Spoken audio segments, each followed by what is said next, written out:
ನಾವು ಮನೆ ದೇವ್ರ ದೇವಸ್ಥಾನಕ್ಕೆ ಅಂತ ಹೋಗ್ತಾ ಇದ್ದೋ. ಯಾವ ದೇವಸ್ಥಾನಕ್ಕೆ ಹೋಗ್ತಾ ಇದ್ದೀವಿ ಅಂದರೆ ವೈದ್ಯನಾಥೇಶ್ವರ ದೇವಸ್ಥಾನಕ್ಕೆ ಹೋಗ್ತಾ ಇದ್ದೀವಿ. ಇದು ಎಲ್ಲಿರೋದು ಅಂದರೆ ಮದ್ದೂರಿಂದ ಒಂದು 3 ಕಿಲೋಮೀಟ್ರ್ ಆಗುತ್ತೆ ಅಷ್ಟೇ. ನಾವು ಮನೇಲೆಲ್ಲ ಪೂಜೆ ಮಾಡಿ ಆಚೆ ಕಡೆ ಎಲ್ಲ ಬಾಗಿಲು ತೊಳೆದು ಹೋಗೋಷ್ಟರೊಳಗೆ 7 ಗಂಟೆ ಆಗಿತ್ತು ರಾತ್ರಿ. ನಾವು ಅಲ್ಲಿ ಹೋಗೋಷ್ಟರೊಳಗೆ ನಾವು ಮದ್ದೂರಿಗೆ ಹೋಗೋಷ್ಟರೊಳಗೆ 7:30 8 ಗಂಟೆ ಆಗಿತ್ತು.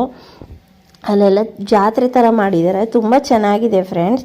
ನೀವು ಒಂದು ಸತಿ ಹೋಗಿಲ್ದೋದರು. ಹೊಳೆ ಎಲ್ಲ ಇದೆ, ಮದುವೆ ಕೂಡ ಮಾಡ್ತಾರೆ. ದೇವಸ್ಥಾನ ದರ್ಶನ ಎಲ್ಲ ಮುಗಿಸ್ಕೊಂಡು ನಾವು ಬಂದಿದ್ದೆ 9 ಗಂಟೆಯಲ್ಲಿ. ಜನ ಇದ್ರಲ್ಲ, ಒಂದು ಸ್ವಲ್ಪ ಕಡೆ ಕಾರ್ತಿಕ್ ಸೋಮವಾರ ಅಲ್ವಾ, ಹಂಗಾಗಿ ನಾವು ಬಂದಿದ್ದೆ 9 ಗಂಟೆ ಆಗಿತ್ತು. ಪರ್ಚೇಸ್ ಏನು ಮಾಡಲಿಲ್ಲ, ಬೇಗನೆ ಹೋಗಿದ್ದೆ, ಪರ್ಚೇಸ್ ಎಲ್ಲ ಮಾಡ್ಬೋದಾಯ್ತಿತ್ತು. ನಾವೆಲ್ಲ ಬಜ್ಜಿ ಎಲ್ಲ ತಿನ್ಕೊಂಡು ಮತ್ತು ನಮ್ಮ ಆರ್ಗಿತಿನೂ ಕೂಡ ಬಂದಿದ್ರು, ದೇವಸ್ಥಾನದಲ್ಲಿ ಸಿಕ್ಕಿದ್ರು. ಅವ್ರ ಜೊತೆ ಮಾತಾಡಿಕೊಂಡು ಅವರು ಮದ್ದೂರೊಡೆ ತಗೊಂಡ್ರು, ನಾವು ಬಜ್ಜಿ ತಗೊಂಡು. ನಮ್ಮ ಮಗ ಅವ್ರ ಗಾಡೀಲಿ ಹೋದ, ನಾನು ಮತ್ತು ನಮ್ಮ ಮನೆಯವರು ನಮ್ಮ ಪಾಪು ನಮ್ಮ ಗಾಡೀಲಿ ಬಂದು. ಇದಾಗಿತ್ತು ಫ್ರೆಂಡ್ಸ್.